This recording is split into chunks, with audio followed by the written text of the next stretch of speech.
सर्वकल्याणकारकं प्रधानं सर्वधर्माणां जैनं जयतु शासनं जैनं जयतु शासनं जैनं जयतु शासनम। विगत कई दिनों से हमने जो है बहुत ही अच्छी चर्चा हमने यहाँ पर स्वाध्याय के माध्यम से चल रही है और वह है आलोचना पाठ। जैन धर्म का प्रसिद्ध पाठ है जो हर कोई जैन जो है आलोचना पाठ से तो अवगत है ही, है ना। हर घर में कभी न कभी तो एक न एक बार तो आलोचना पाठ का वाचन किया ही गया होगा और जिस घर में नहीं हो रहा है तो उन्हें अब शुरू कर देना चाहिए, ताकि जो है हमारे जितने दोष होते हैं हम उन दोषों से कैसे बचें, है ना। जितने पाप हम करते हैं प्रतिदिन, उन पापों से बचने का कोई उपाय हमारे पास होना चाहिए ना। तो हमारे इतने बड़े बड़े विद्वानों ने और जौहरी लाल जी इसके जो है वो आलोचना पाठ के लेखक हुए हैं, कवि हुए हैं, उन्होंने यह आलोचना पाठ लिखा है। उत्कृष्ट भावनाएं इसमें भरी हुई हैं। हमें एक अच्छा जैन बनाने की शिक्षा ये आलोचना पाठ देता है। अगर वाकई हम जैन बनना चाहते हैं और जिनेंद्र के मार्ग में आगे बढ़ना चाहते हैं तो हमें आलोचना पाठ में बताए गए हर एक सिद्धांतों को जीवन में अपनाना चाहिए। अभी तक हमने पढ़ा, इसमें 4 कषायों के अभाव की बात आई, 5 पापों के त्याग की बात आई, है ना, सप्तव्यसन के त्याग की बात आई, ये सब। और दूसरा छठ काय के जीवों की हिंसा की जो है वो भी बात आई कि हम कितनी हिंसा करते हैं 6 काय के जीवों के प्रति। 6 काय के जीव तो अब मुझे लग रहा है मेरी क्लास में बताने की जरूरत नहीं है। 6 काय मतलब एक इंद्रिय, वो हो गए स्थावर जो है उसे एक इंद्रिय बोलते हैं। 2 से लेकर के 5 इंद्रिय में मन सहित और मन रहित ये सब मिलाकर के 2 इंद्रिय, 3 इंद्रिय, 4 इंद्रिय, 5 इंद्रिय, ये सब मिलाकर के हो जाते हैं षटकाय। छठाला में दौलत राय जी ने कहा ना, षटकाय जीवन हनन ते सब विधि दरव हिंसा टरी। तो छठ काय के जीवों के प्रति दया की भावना ये जैन का पहला नियम है। जैसे हम कहते हैं ना कि जैनी है तो क्या करे, तो रात्रि भोजन त्याग होना चाहिए, प्रतिदिन देव दर्शन का नियम होना चाहिए, देव पूजा, गुरु उपासना, स्वाध्याय, संयम, तप, दान, है ना, ये जो है वो हमारे जीवन में होने चाहिए।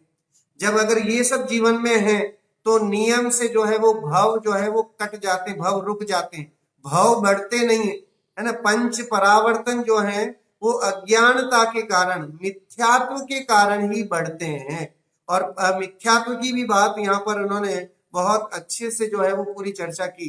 देखिए आलोचना पाठ तो हम पढ़ रहे हैं, लेकिन आलोचना पाठ के साथ जैन सिद्धांत जो है वो भी हम साथ साथ में उसकी डिटेल में चर्चा यहाँ पर कर रहे हैं। हमने कितने अच्छे से 5 तरह के मिथ्यात्व की चर्चा जो भी आई थी कि एकांत विपरीत, है ना, ये हमने यहाँ विपरीत एकांत विनय के, संशय अज्ञान कुनय के, ये 5 तरह के मिथ्यात्व होते हैं, है ना। जीवों की अनादिकालीन जो तत्व के प्रति विपरीत श्रद्धा है, शरीर को जो है उन्होंने जीव मान रखा है और जीव को पुद्गल में मान रखा है। इस तरह से जो है वो अज्ञानतावश सही स्वरूप हम नहीं जान पाए, तो वो मिथ्यात्व बैठा है जिसके कारण से हमने अपने आपा को नहीं जाना, आत्म स्वरूप को नहीं पहचाना। हमारे मुनिराज, हमारे 24 तीर्थंकर, हमारे 63 शलाका महापुरुष, इन्होंने जो है वो आत्म स्वरूप को खोज लिया, इस कारण से वे लोग में पूज्य हो गए और हम अनादिकाल से भटकते आ रहे हैं। और अभी अगर यही कंडीशन रही तो न जाने काल अनंत अभी जो है और आगे हमें भटकना पड़ सकता है। लेकिन अगर इस भाव में जैन कुल मिलने के बाद 5 इंद्रियों की उपलब्धता के साथ जो है विवेक भी है, विचार भी है, मन सहित है, इतनी सब फैसिलिटी है हमें मिली है, इतना महान उदय हमारे चल रहा है, तो हमें काम कर ही लेना चाहिए, है ना। अभी इस स्वाध्याय के माध्यम से हमें अंतर में जो है अगर हमारे जैसे भी पाप हम कर रहे हैं उन पापों से विरक्ति लेने के नियम और संकल्प हमें लेने चाहिए, है ना। आप साथ में मेरा एक निवेदन सबसे ही है कि बहुत अच्छी चर्चा है इसके, इस आलोचना पाठ के माध्यम से जैन धर्म के गुण रहस्य जो है उनके बारे में हम थोड़ा थोड़ा जान रहे हैं। और मैं कोशिश करता हूं कि सरल ही मैं ज्यादा करूं, कोई एकदम डिफिकल्ट आगम वाली भाषा में यहाँ बोलता भी नहीं हूँ। तो आप अपने साथ एक नोट पैड और एक पेन जरूर रखें। कोई ऐसे शब्द या कुछ आता है तो then you have to note down all this thing, है ना। अगर आपको पहले मिथ्यात्व के बारे में नहीं पता था, then you have to write the मिथ्यात्व की डेफिनेशन ऑल्सो, है ना। अगर आपको मिथ्यात्व के भेद नहीं पता था तो वो चीजें आपको लिखनी है जो चीजें आपको नहीं पता थी। तो ये इस तरह से अगर आप बनाते जाएंगे तो परीक्षण तक आपके पास एक अच्छी डायरी और एक अच्छे नोट्स बन जाएंगे, मुख्य बिंदु आपके बन जाएंगे।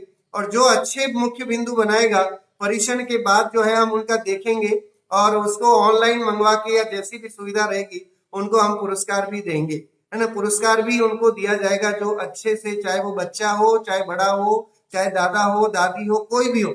लेकिन अगर जैन धर्म के अभी जितने भी परीक्षण तक का जितना भी हमारा ये सफर चलेगा, तब तक जो है जितने भी हम यहाँ चर्चा करेंगे उसका एक अच्छा सा नोट्स बनाइए और वो नोट्स आपके लिए और आपके बच्चों के लिए काम आएंगे।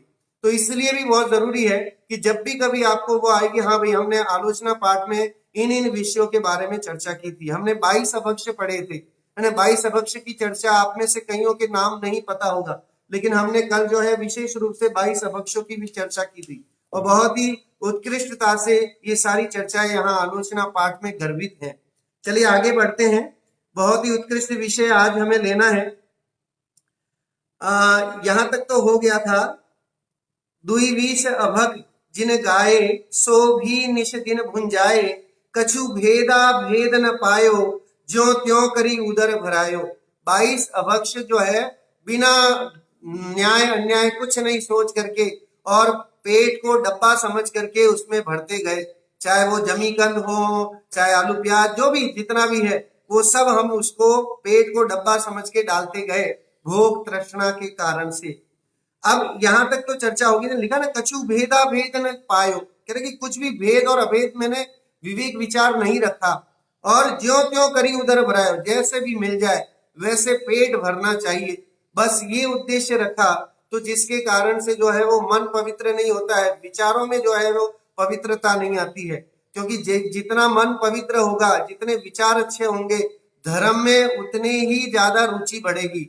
और जिनके मन और विचार पवित्र नहीं होते हैं वे धार्मिक नहीं हो सकते हैं। और पहले भी बताया था कि न धर्मो धार्मिको बिना, कह रहे कि धार्मिक के बिना धर्म कैसा। अगर जिस धर्म में धार्मिक लोग नहीं हो तो उस धर्म की क्या वो रहेगी।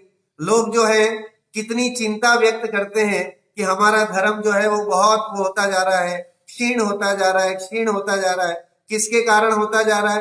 तो कह रहे कि हमारी ही दुष्प्रवृत्तियों के कारण होता जा रहा है। हम ही रात्रि भोजन करते हैं, हम ही अभक्ष भक्षण करते हैं, हम ही कोई विवेक विचार नहीं रखते हैं, जिसके कारण जो है हमारी प्रभावना, धर्म की जो प्रभावना होनी चाहिए वो नहीं होती है और इस कारण से फिर जो है हम खेद खिन्न दुखी होते हैं। लेकिन ये काम तो हर एक हम और आप में से हम सब का दायित्व है कि हम स्वयं जो है वो पहले जैनी बने, तो अपने आप प्रभावना बढ़ती है। चलिए आज और बढ़िया आगे की विषय है उसकी ओर बढ़ते हैं। अनंतानुबंधी चूर जानो प्रत्याख्याने अप्रत्याख्यानो, संज्वलन चौकड़ी गुनिये सब भेद जु षोडश मुनिये। दो पंक्तियों में कषाय की 16 प्रकार की कषायों का वर्णन किया है। गजब का वर्णन जो है इतनी सी दो पंक्तियों में। सबसे पहले कहा कषायों में अगर देखें तो अगर हम कहें तो कषाय की डेफिनेशन क्या है, तो कह रहे कि जो कसे, है ना, जो आत्मा को कसे अर्थात दुख दे उसका नाम कषाय है। और दूसरा जो है वो जो संसार में परिभ्रमाए उसका नाम कषाय है। जो भाव बढ़ाए, है ना, भाव भ्रमण कराए उसका नाम कषाय है। और कषाय जो है वो आत्मा को सुखी संतुष्ट नहीं कर सकती हैं, इसीलिए उनको कषाय शब्द से परिभाषित किया गया है। तो अब देखिए सबसे पहली कषाय है अनंतानुबंधी कषाय। अनंतानुबंधी कषाय के नाम से समझ में आता है अनंत का कॉन्ट्रैक्ट करने वाली, है ना, बहुत ज्यादा पाप का कॉन्ट्रैक्ट करने वाली जो कषाय है उसका नाम है अनंतानुबंधी। अनंत भव का आपको कॉन्ट्रैक्ट दिलाती है।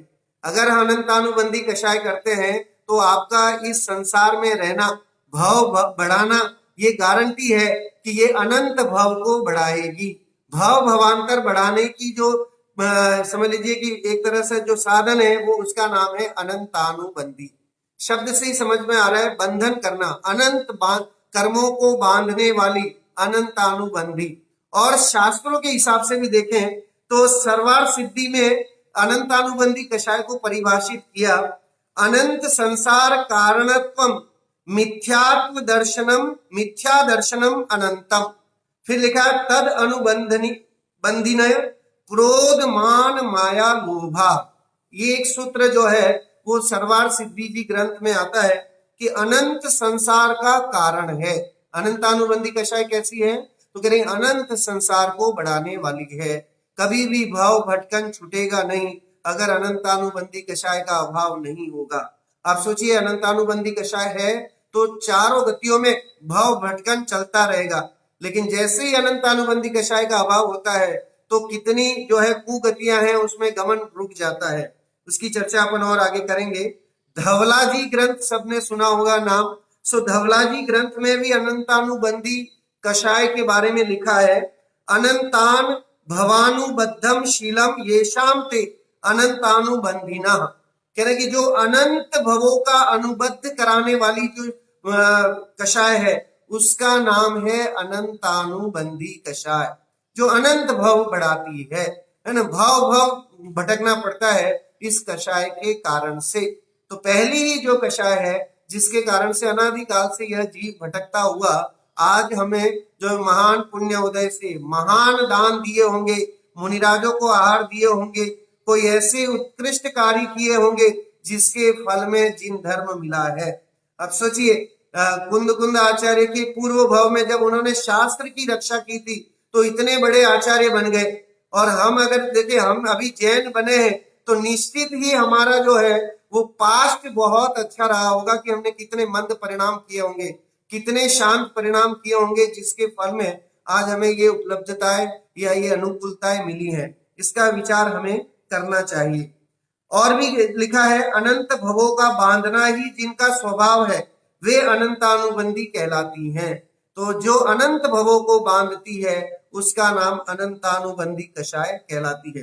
भगवती आराधना एक ग्रंथ है उसमें भी अनंतानुबंधी कषाय के बारे में लिखा, न विद्यते अंतः अवसानम यस्य तदनंतम मिथ्यात्वम और तद अनुबंधनी इति इत्येव शिला अनंतानुबंधी।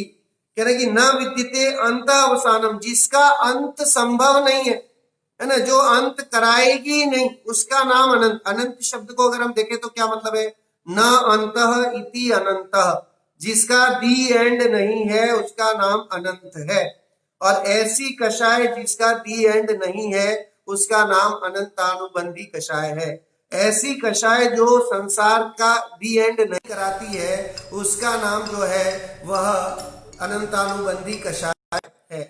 तो इस तरह से अनंतानुबंधी कषाय के बारे में विभिन्न ग्रंथों में चर्चाएं आई, और उसके साथ में जो है क्रोध मान माया और लोभ, इसको अनंतानुबंधी कषाय के भेद में बताया गया, प्रभेद बताया गया।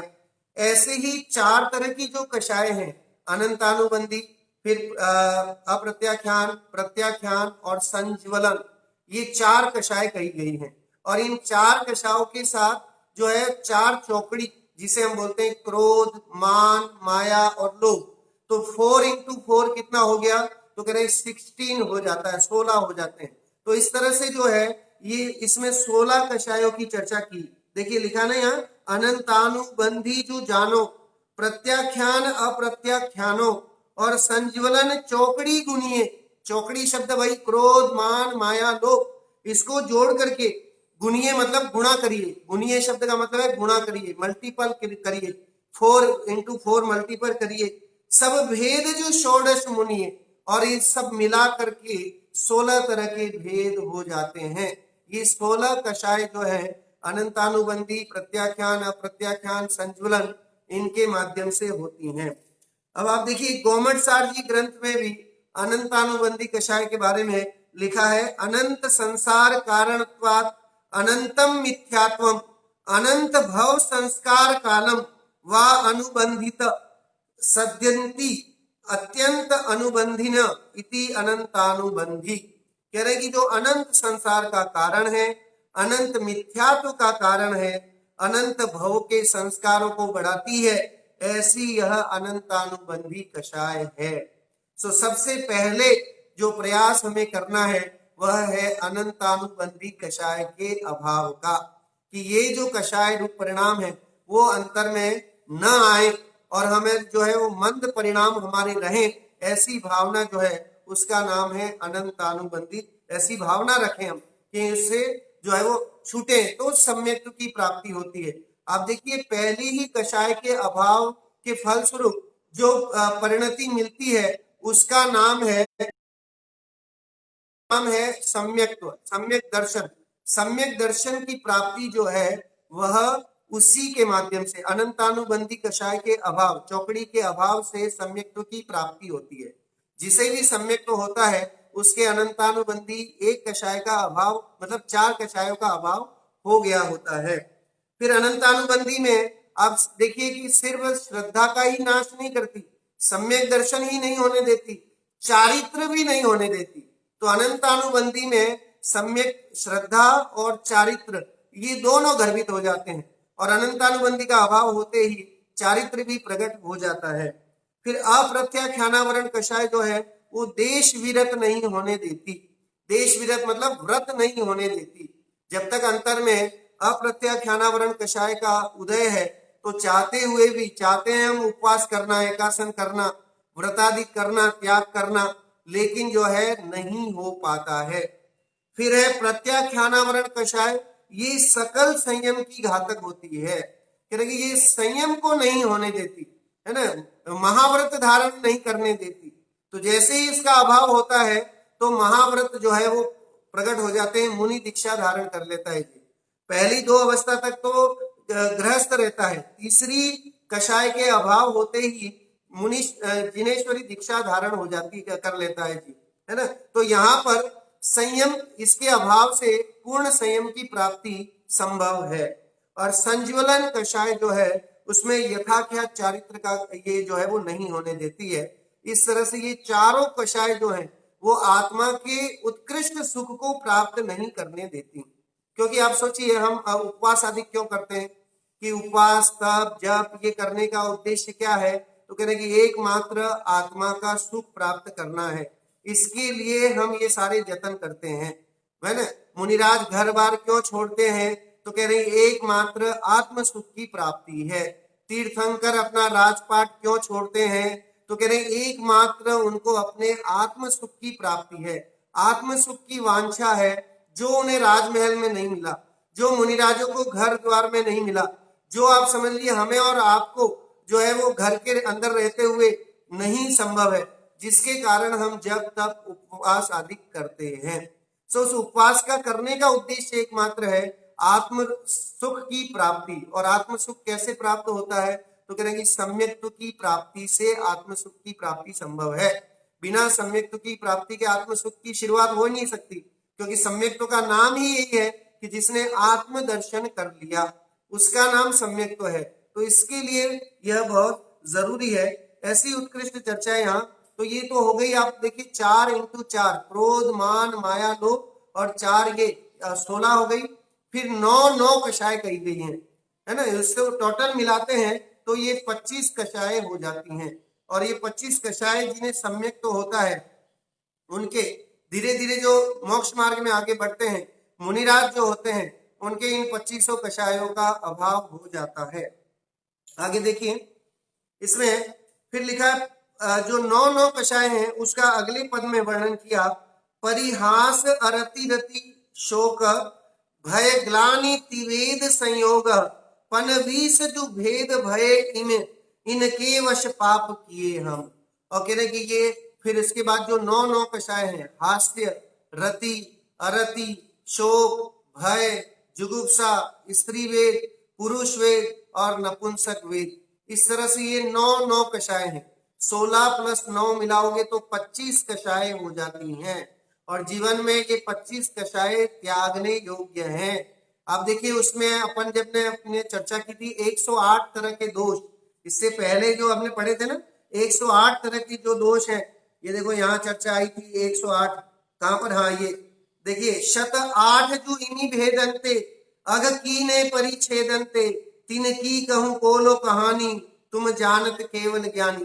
तो इसमें ये 25 दोष भी गर्भित है कि आप देखिए, अगर इन 25 दोषों का त्याग करें या 108 दोषों का त्याग करें तो बात एक ही है, लेकिन जीवन में सुखी होने के लिए, सम्यक की प्राप्ति के लिए जो है वो कषायों का अभाव कंपल्शन है, इसके बिना संभव नहीं है ना। बाह्य में कषाय मौजूद रहे, है ना, क्रोध मान माया लोभ रूप प्रवृत्ति रहे, और दिखने में भले आए कि बाहर में धार्मिक कितना है, कितना स्वाध्याय करता है, कितना पढ़ता है, लेकिन उससे कोई फर्क नहीं पड़ता है जब तक कि अंतर आत्मा में, है ना, आत्म स्वरूप में, विचारणाओं में, अपनी भावनाओं में शुद्धता पवित्रता नहीं आती है। तो इसलिए भाव शुद्ध होना बहुत जरूरी है कि अगर भाव शुद्ध नहीं है तो भवन नहीं बनते। कहते ना, जिसके भाव शुद्ध होते हैं, जितने ऊंचे भाव होते हैं, वैसा ही भवन खड़ा होता है। तो ऐसे ही ये विकारी भाव जब रहते हैं तो इसे इसको विभाव बोला, स्वभाव नहीं बोला। इन सबको क्या बोला? 2500 कषायों को विभाव के खाते में डाला है। ये सारे विपरीत भाव है, ये आत्मा के स्वभाव नहीं है, आत्मा का नेचर नहीं है। इस कारण से ये विभाव है, ये त्याज्य है, ये छोड़ने लायक है। कोई भी शास्त्र उठा के देख लीजिए, उसमें से कहीं भी उंगली रख के देखिए, आपको इन 25 कषायों को हे त्याज्य, छोड़ने योग्य ही बताया गया होगा। उसका कारण कि इसके कारण ही अनंत संसार खड़ा होता है, और अनंत संसार को रोकना है, भव बंधन को रोकना है, तो उसका सीधा तरीका जो है वो कषाय नहीं करें। एक आदर्श वाक्य घर में लिख दिया जाना चाहिए, जिन्हें सुखी होना है वे कषाय न करें, है ना। जिन्हें सुखी होना है वे क्रोध मान माया लोभ रूप परिणाम नहीं करें। वे जीव सुखी हैं जो क्रोध मान माया लोभ रूप परिणाम करते हैं, वे दुखी ही दुखी देखे जाते हैं। जगत में अभी दुखी हैं वर्तमान में, और आगे लंबा सफर भी वो दुखमय ही बिताएंगे। तो हम सोचिए, हमारा अगला सफर जो है वो हमारा दुखमय नहीं रहे तो अभी कितनी अनुकूलताएं हमें मिली हैं कि जिसके माध्यम से जो है हम जिनवाणी के माध्यम के श्रवण से जो है सही स्वरूप जान लें। जिनवाणी का सही स्वरूप क्या है, हमें जो है करना क्या है, इस मनुष्य भव में आकर के मनुष्य योनि हमें मिली है तो हमारा उद्देश्य क्या होना चाहिए।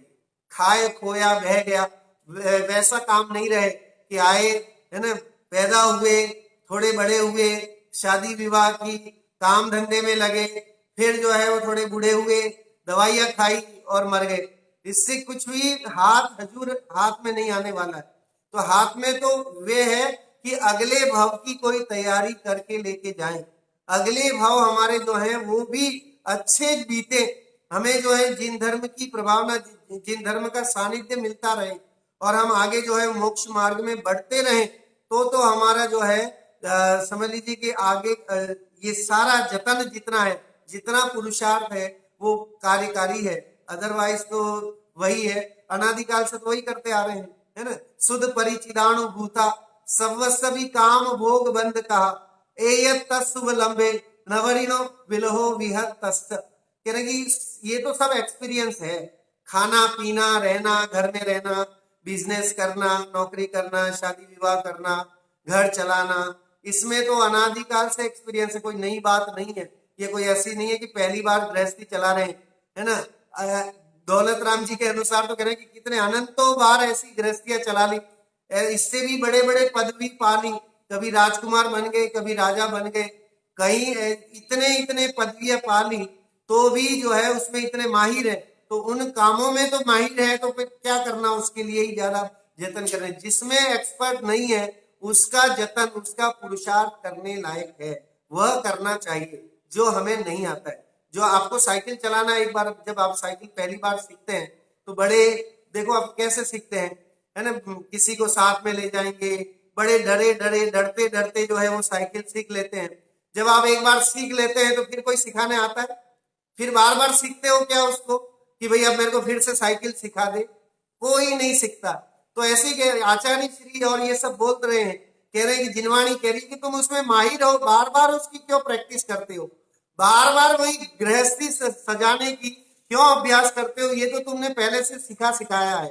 प्रयास तो उसका करो जो तुमने नहीं किया है, तुमने, है ना, आत्मा को नहीं जाना है, अपने स्वरूप को नहीं जाना है, जैन धर्म के सिद्धांतों को नहीं जाना है, प्रयास उसके लिए करना चाहिए। प्रयास स्वाध्याय में दिमाग लगाने का करना चाहिए, बजाय कि हम जो है वो और किस्से कहानियों में और बकवास में जो है अपना समय बिताएं।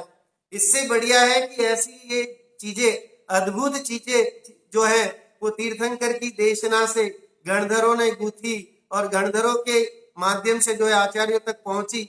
आचार्यों ने करुणा करके हमें जो है ये उपलब्ध कराई है।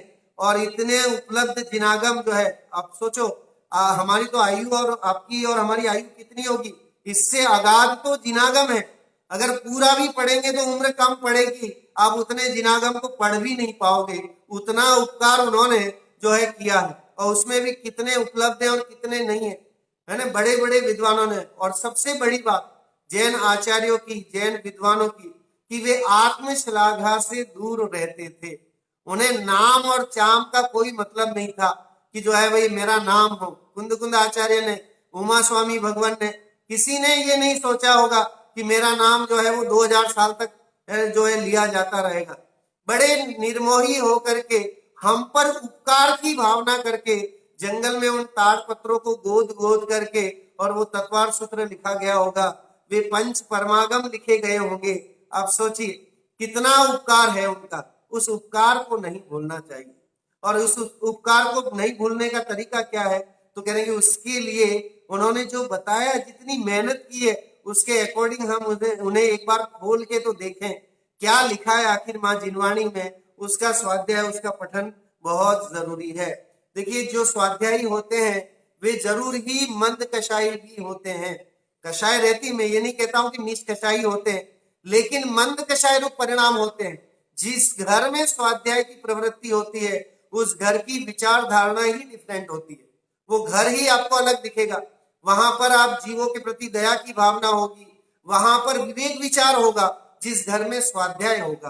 तो इसलिए स्वाध्याय की प्रवृत्ति जो है बच्चों से लेकर के बड़ों तक सबको वो जो है वो हमें कह सकते हैं कि उसको इजाद करनी है, उसको जो है अब इम्प्लीमेंट करना है कि बच्चे जो है किसी न किसी माध्यम से, अगर बच्चे डायरेक्ट इतने बड़े बड़े ग्रंथ नहीं पढ़ सकते, आजकल बहुत सारी कॉमिक्स के रूप में जो है अच्छी अच्छी कथाएं, स्टोरीज जो है, बच्चों को स्टोरीज बहुत पसंद है, तो कॉमिक्स और ऐसा भी बहुत साहित्य जो है वो अवेलेबल है, ऑनलाइन भी अवेलेबल है, फिजिकल बुक्स भी अगर आप चाहेंगे इंडिया जाएंगे तो वहां से जो है आप उसको खरीद करके और बच्चों को वो दे सकते हैं। ये बर्थडे के समय में जो है बच्चों को आप जो है वो रिटर्न गिफ्ट बांटते हैं, कुछ भी उठा करके ले आते हैं, कोई उसका विवेक विचार नहीं होता, उसका फायदा होगा नहीं होगा। इससे बढ़िया है कि इंडिया जाए जब तो ऐसी कोई कॉमिक्स लेके आए जिसमें सीता, राम और लक्ष्मण और अंजना, पवनजय, उनकी कहानियां, किस्से, उनके जो है कॉमिक्स के माध्यम से, कार्टून के माध्यम से उनके जो है वो चित्र बने हैं और उसके हिसाब से वैसे बने, इंग्लिश, हिंदी, हर लैंग्वेज में अवेलेबल है। वो चीज जो है वो दी जानी चाहिए। तो उससे जो है इस तरह से प्रभावना भी बढ़ती है और धीरे धीरे जो है बच्चे इससे आकर्षित होंगे और उससे बच्चों में संस्कार आएंगे। बच्चे बार बार वो स्टोरियां पढ़ेंगे तो आपसे पूछेंगे कि ऐसा हुआ था क्या, और इस तरह की चर्चा आपके घर में बनी रहेगी। तो ये भी एक बहुत जरूरी है संस्कारों के लिए कि बच्चों को कैसे जो है संस्कारित किया जाए, है ना। तो ये हमारे जीवन में आए, क्योंकि स्वयं जब हम जो है जैन धर्म के अनुयायी बनेंगे तो नियम से जो है बच्चे भी हमें देख देख करके कि देखिए हमारे घर में इस तरह की चर्चा होती है, ऐसा होता है ना। सप्ताह में एक दिन सब मिल बैठ करके जो है वो सामूहिक कोई ना कोई पूजा पाठ ये करते हैं। अभी लॉकडाउन के पीरियड में भी ऐसा माहौल हमारा बना हुआ है।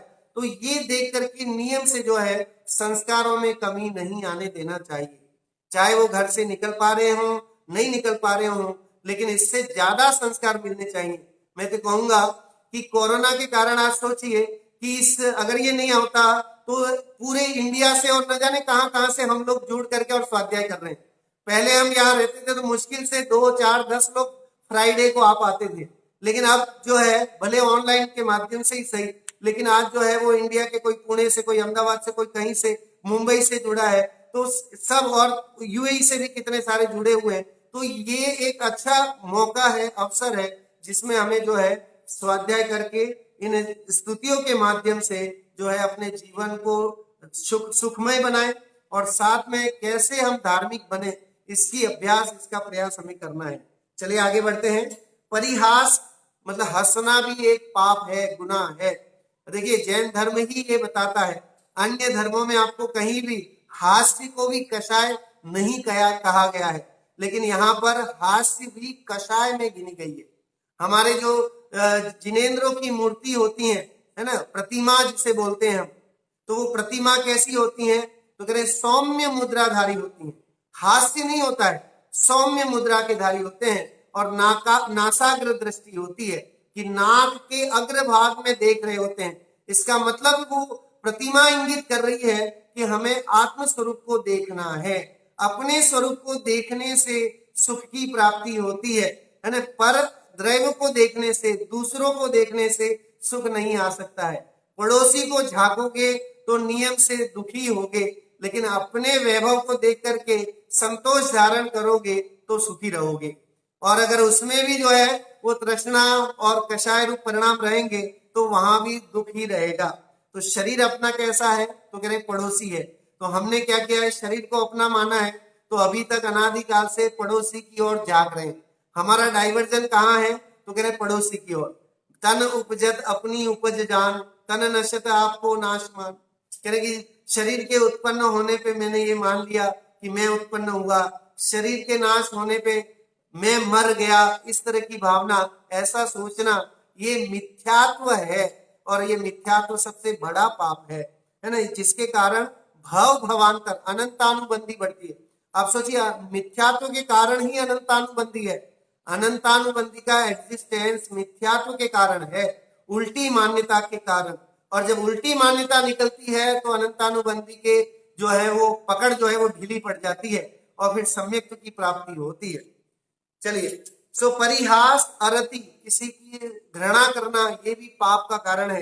रति करना, किसी को चाहना, हद से ज्यादा चाहना, ये भी रति भी जो है वो पाप का कारण है।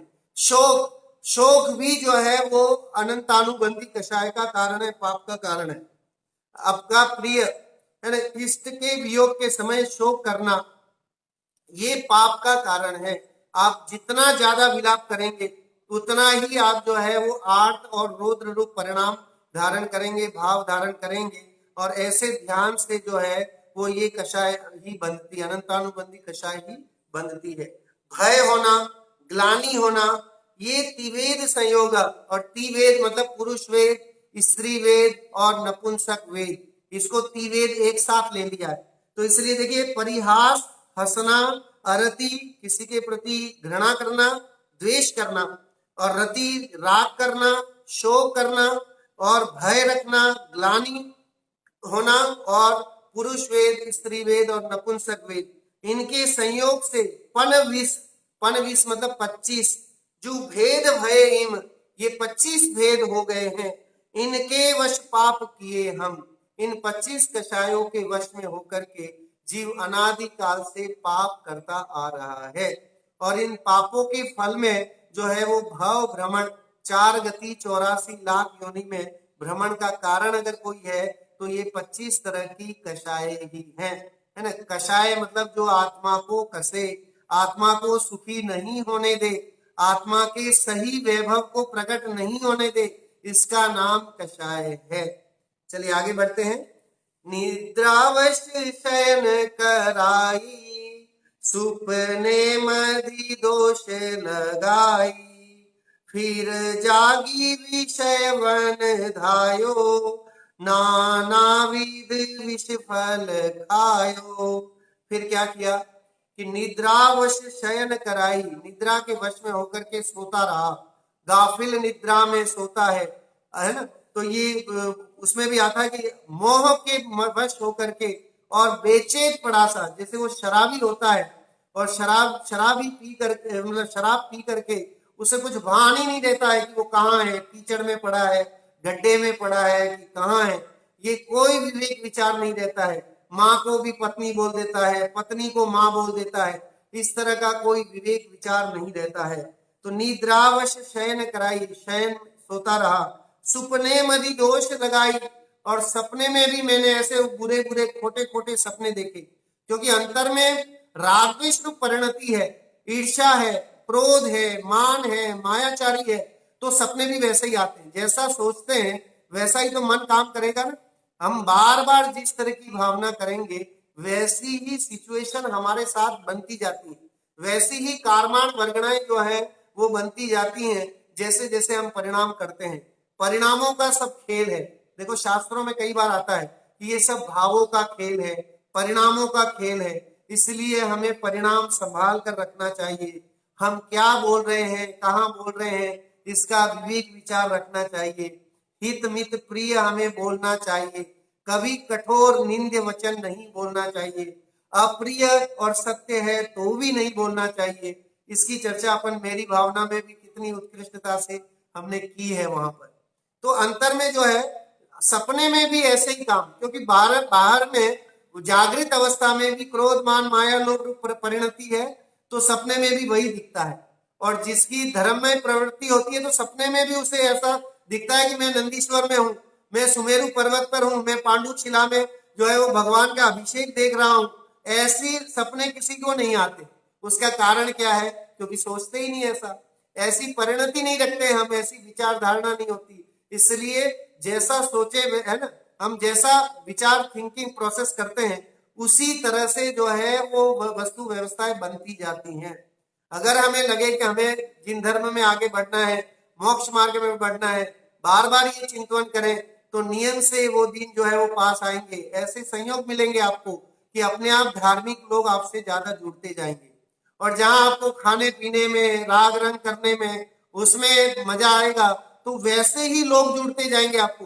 किट्टी पार्टियां वाले या जो जितने होते हैं वैसे ही लोग आपके साथ ज्यादा जुड़ेंगे, आपको ज्यादा ऑफर करेंगे कि यार वो बहुत अच्छे से जो है खिलाती पिलाती हैं, उनके घर पे चलो। इस तरह से माहौल जो है वो आप जिस तरह की थिंकिंग रखते हैं वैसा ही माहौल बाहर में भी बनता है।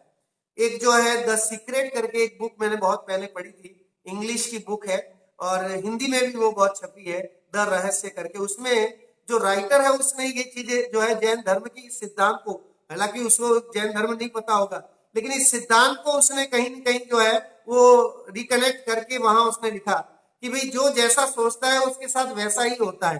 तो उसने वहां उदाहरण दिया कि एक साइकिल वाला है, वो साइकिल अपना जो है वो पार्क लगाता है, पार्किंग में लगाता है और ताला भी लगाता है, और ताला लगाते समय बार बार सोच रहा है कोई चोरी नहीं ले जाए, कोई उठा के नहीं ले जाए, कोई उठा के नहीं ले जाए।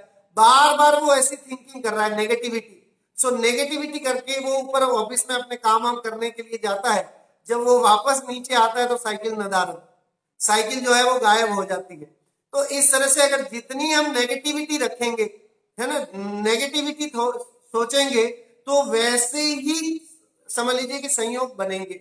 लेकिन सकारात्मकता रखेंगे तो नियम से जो है वो संयोग हमारे साथ वैसे बनते जाएंगे। अभी भी अगर जैसे ऐसे माहौल में भी जब माहौल बदल गया है तो भी हमें जो है वो दुख नहीं करना है, शोक नहीं करना है, किसी तरह का भय नहीं रखना है, क्योंकि ये सब भय, शोक, ग्लानि, ये सब विकार है, ये पाप है, और इसके कारण से जो है वो संयोग अच्छे नहीं मिलेंगे। तो अच्छे संयोग चाहिए, जिन धर्म चाहिए, अच्छे लोग मिले, अच्छे श्रावक श्राविकाएं, मुनि आरिका का समागम हो, तो वैसे परिणाम भी तो करने पड़ेंगे, वैसी विचार धारणाएं रखनी पड़ेंगी, तो संयोग वैसे मिलेंगे। अब सोचिए इतना महान पुण्य के उदय से तीर्थंकर की साक्षात दिव्य ध्वनि श्रवण करने का अवसर मिलता है, महान महान पुण्य उदय से। और आप सोचिए साक्षात मुनिराजों के दर्शन भी महान पुण्य उदय से, उनकी वाणी सुनना भी पुण्य उदय से संभव है। जिनवाणी काने पढ़ना भी पुण्य का उदय हो तो ही मिलती है, नहीं तो के ऊंघे के लड़ मरे, है ना, कि कहीं तो जो है वो प्रवचन में आकर के भी, मंदिर में आकर के भी ऊँघते रहते हैं। निद्रावश लिखा ना, निद्रावश शयन कराई, सपने मदि दोष लगाई, कि निद्रा के वश होकर के प्रवचन में भी आकर के सोते हैं। और कई बार जो है वो बस हो गया पूरा, जब जावाणी के ज्ञान पे होता है तब जाकर के खुलते हैं नींद। तो इस तरह के लोग भी जो है वो बहुत देखे जाते हैं। क्यों? क्योंकि प्रमाद अंतर में है, रुचि नहीं है। रुचि अनुसारी वीर्य कहा जाता है कि आपकी अगर रुचि है, जिसमें इंटरेस्ट है ना, उसमें ही आपका वीर्य, आपकी सारी ताकत लगती है जहां पर आपका इंटरेस्ट होता है। आपका इंटरेस्ट घर गृहस्थी को संचालन करने में, तो नियम से आप पूरी ताकत झोंक करके वैसा काम करते हैं, है ना। ये जितने भी यूट्यूब पे और वो आते हैं खाना बनाने की रेसिपी बनाने वाले, तो उनकी उसी में लगन है, तो वो बार बार वही बनाते रहते हैं, वही करते रहते हैं, वही खिलाते रहते हैं और वही चलता रहता है। लेकिन आप कह रही देखिए, जैसी रुचि होगी वैसा ही आपका माहौल, आपका क्रिएशन वैसा होगा। तो रुचि हमें जो है वो कैसी करनी है, ये हमें निर्णय करना है। हमारी रुचि जिन धर्म में बढ़े, हम बार बार जिनवाणी सुने, जिन धर्म है ना, जिनेंद्रों के दर्शन करें, तीर्थ दर्शन करें, ऐसे संस्कार रखें, तो नियम से संयोग आपके साथ वैसे जुड़ते जाएंगे। भावनाएं अच्छी रखनी चाहिए। अगर हम भावनाएं बुरी रखेंगे तो नियम से जो है वो कहीं के नहीं रहेंगे आप। फिर ये देखिए, निद्रावश शयन कराई, सुपने मदि दोष लगाई। सपने में भी मैंने खोटे विचार किए, किसी को मारने की, किसी को ईर्ष्यावश रहा है ना, मायाचारी करने की, ठगने के, ऐसे ऐसे उल्टे उल्टे सपने आते रहते हैं। और बुरे सपने आने का कारण भी यही है कि जो है रात्रि में सोने से पहले जो पंच प्रभु का स्तवन नहीं करते हैं, उन्हें नियम से खोटे ही सपने आएंगे। लेकिन सोने से पहले जो पंच प्रभु का स्तवन करते हैं, उन्हें जो है वो पंच प्रभु ही सपने में भी दिखेंगे। अब देखिए, सपनों का तो अपने यहाँ बहुत महत्व है। माता 16 स्वप्न देखती है, माता के 16 स्वप्न देखिए और उनका फल देखिए कि जब वो सिद्धार्थ राजा जो है वो फल सुनाते हैं, तो वो 16 सपने सपने भी आए तो ऐसे सपने आए कि भाई मैं तीर्थंकर बालक को जन्म दे रही हूँ, इस तरह के सपने आए कि मैं नंदीश्वर द्वीप में जो है जाकर के और वहां पर कृत्रिम चैत्यालय की पूजा पाठ कर रही हूँ या कर रहा हूँ, ऐसे सपने आए तो जीवन सफल है। और सपने पड़ोसी का जो है उसने मेरा एक फुट जमीन ज्यादा ले ली, या उसने मेरा ऐसा कर दिया, इसमें ही उसको कैसे मैं नीचा दिखाऊं, उसके साथ मैं कैसे बदला लूं, इस तरह की भावनाएं बार बार सोचते हैं, तो उसी तरह के बुरे सपने आते हैं। तो इसलिए निद्रावश शयन कराई, सुपने मदि दोष लगाई। सोना भी बहुत कम चाहिए। आज एक उसमें यूट्यूब उसमें देख रहा था मैं, तो एक डॉक्टर साहब कह रहे थे कि भाई आप जो है वो पेट के बल सो, तो पेट के बल सोओगे तो आपके जो है वो फेफड़े और लंग्स जो है वो खुले रहेंगे, आपको कोरोना नहीं होगा। सो आप सोचिए कि अब जी इस तरह की बातें जो है वो आती हैं। अपने यहाँ देखिए सोने का तरीका, अगर सोना सीखना है तो मुनिराजों की चर्या से सीखिए। 6 ढाला में हमने जब छठी ढाल में मुनिराजों के सोने की, मुनिराज कैसे सोते हैं, तो कह रहे हैं कि एक आसन लेकर के और सोते हैं। अगर आप भी एक आसन लेके सोएंगे, सवाल ही नहीं है कि आपको किसी तरह की श्वास की प्रॉब्लम हो जाए। तो मुनियों की उस चर्या से हमें जो है ये हर एक चीज हमारे दैनिक जीवन की सीखने लायक है ना। तो इसलिए पीठ के बल सोने से तो पता नहीं हो क्या होगा नहीं होगा, लेकिन एकासन सोने से नियम से जीवों की विराधना नहीं होगी, जीवों की हिंसा से बचेंगे, और आपको ये गारंटी है कि कभी भी श्वास के कारण हार्ट अटैक नहीं आएगा। बोलिए, कभी आप जो है वो सपने में या निद्रा में हार्ट अटैक नहीं आएगा और आपका मरण उस निद्रा की अवस्था में नहीं होगा।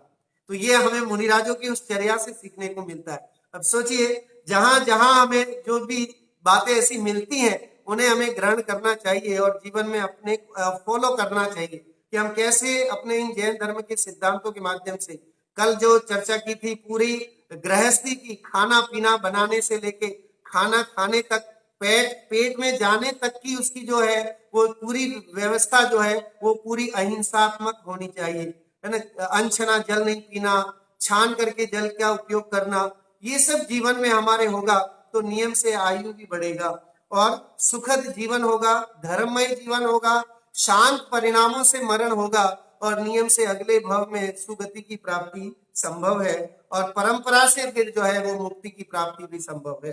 पंचम काल में यहाँ पर तो मुक्ति संभव नहीं है, लेकिन मुक्ति तो हम बात की, सोचो पहले सम्यक तो धारण करें, सम्यक तो ले लें, सम्यक के लिए कोई निषेध नहीं है, सम्यक तो कोई भी ले सकता है ना। किसी भी गति में सम्यक होने में कोई बाधा नहीं है, कभी भी कहीं भी सम्यक हो सकता है। तो सम्यक दर्शन को लेने में क्या दिक्कत है ना। अपना अनादिकाल का मिथ्यात्व को, जो भ्रम है, उस भ्रम को तोड़ना है, उतना काम करना है और वो स्वाध्याय के माध्यम से, आलोचना पाठ के माध्यम से कि जो पापों से विरक्ति होगी तो नियम से अहिंसामय धर्म पलेगा और जब अहिंसामय धर्म पलेगा तो नियम से सम्यक की प्राप्ति हुए बिना नहीं रहेगी।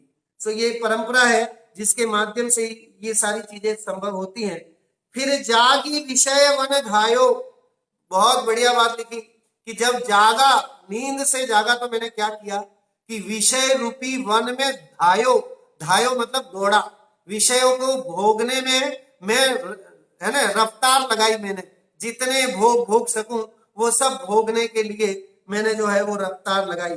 फिर जागी विषय वन धायो, नाना विधि विष फल खायो, और कह रहे कि अनेक तरह के जो है वो विष फल भी खाए, जिसमें पता है कि हिंसा है तो भी, है ना, इतने लोगों ने बताया, मुनिराजों ने बताया, विद्वानों ने बताया, तो भी जो है उसका सेवन किया, उसका त्याग नहीं किया, है ना। वो उसी मूर्ति की तरह, पहली वाली मूर्ति की तरह कि इस कान में सुना और इस कान में निकाल दिया, वो वाली परिणति हमारी अनादिकाल से चली आ रही है, चिकने घड़े की तरह कि भाई जो है चिकने घड़े पे चाहे कितना भी पानी डालो कोई असर नहीं होता है।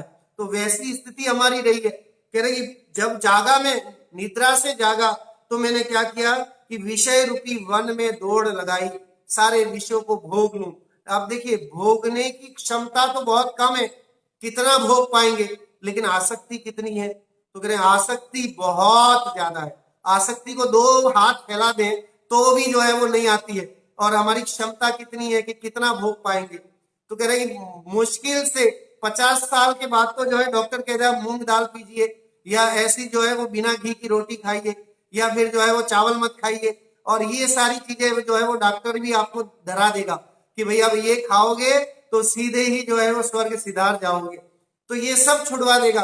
फिर भी आसक्ति कितनी, खा नहीं सकते हम, लेकिन फिर भी भोगों के प्रति, विषयों के प्रति आसक्ति भावना जो है वो अंतर में, गृद्धता जो है वो बहुत पड़ी है।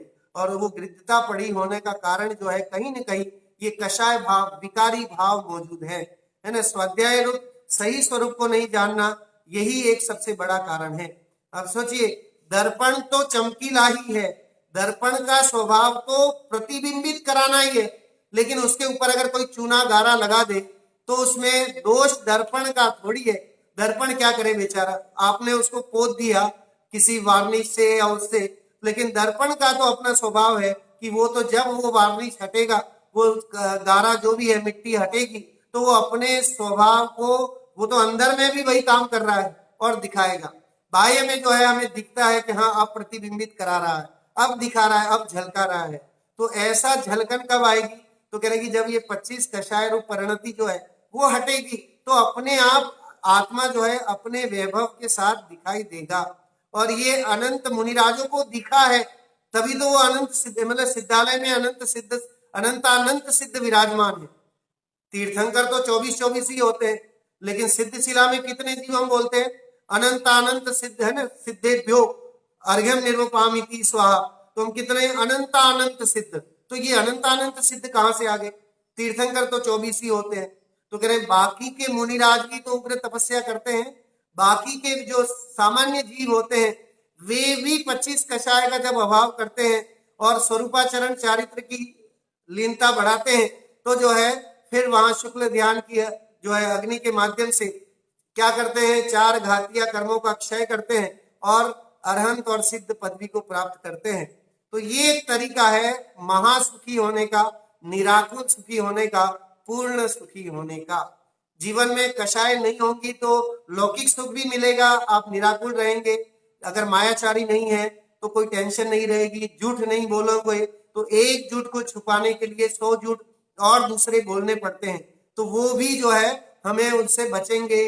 भय नहीं रहेगा कि मेरा कहीं भेद नहीं खुल जाए, किसी ने अगर बता दिया कि मैंने ऐसा काम किया है तो दिक्कत होगी, तो अंतर में हमेशा जो है वो टेंशन बनी रहती है, और जो भयभीत रहता है उसे धर्म नहीं सुहा सकता। जिसके अंतर में कषाय विद्यमान रहती है धर्म नहीं सुहा सकता उसके लिए। तो धर्मी बनने के लिए, धार्मिक बनने के लिए तो कषायों का अभाव बहुत जरूरी है।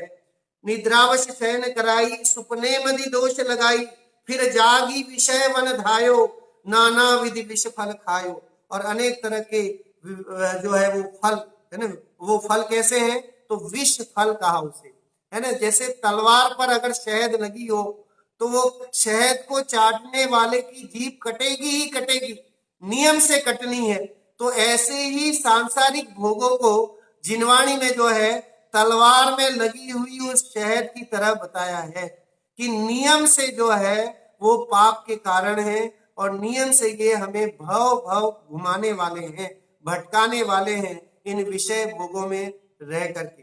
अब देखिए देव शास्त्र गुरु पूजन जो युगल जी के द्वारा लिखी हुई है उसमें मुनिराजों की चर्चा में एक छंद लिखा है, क्षण भर निज रस को पी चेतन मिथ्या मल को धो देता है, काशाइक भाव विनष्ट किए निज आनंद अमृत पीता है, अनुपम सुख तब विलसित होता केवल रवि जगमग करता है, दर्शन बल पूर्ण प्रकट होता यही अरहंत अवस्था है।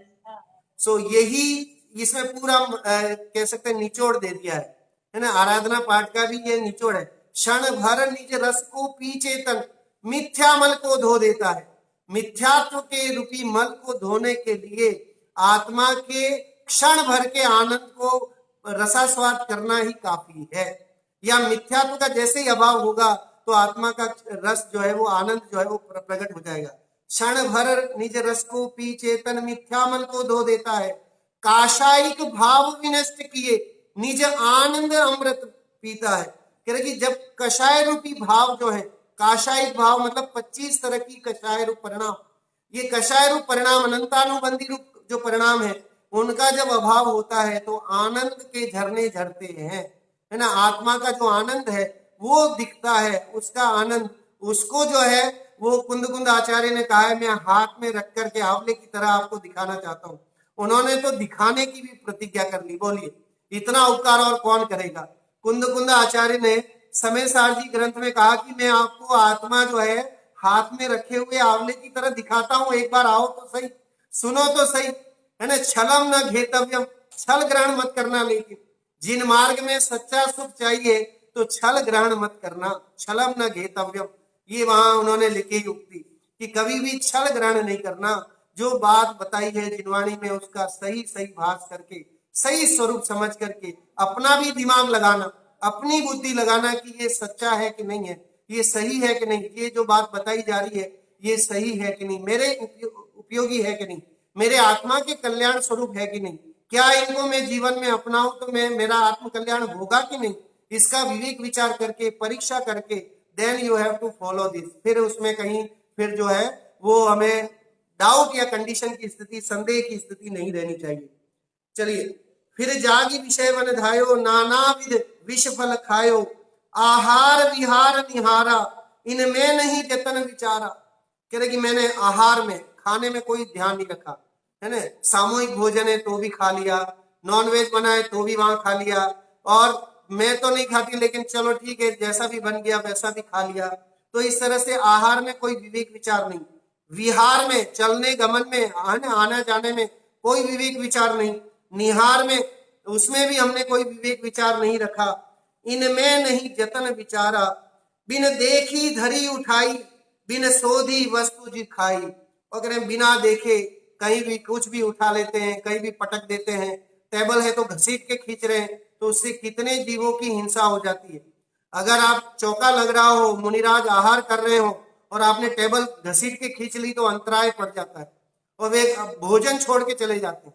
तो अब सोचिए क्यों, इसके पीछे की जीवों की, उनको तो महाव्रत है, वे तो एक सूक्ष्म जीवों का भी हिंसा का उनका त्याग है।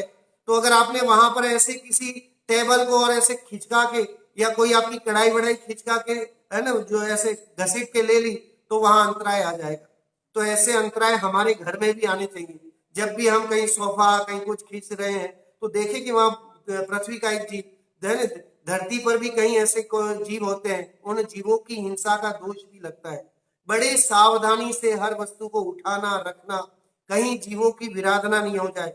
मुनिराज तो पीछे से जो है पहले उस वस्तु को शोध करके साफ करके और फिर जो है उस वस्तु को उठाते हैं। ग्रंथ भी उठाना हो तो पहले पीछे के द्वारा जो ग्रंथ को जो है वो निर्जंतु करके और फिर उसको जो है वो उठाते हैं, रखते हैं। इतना विवेक विचार वहां पर रहता है।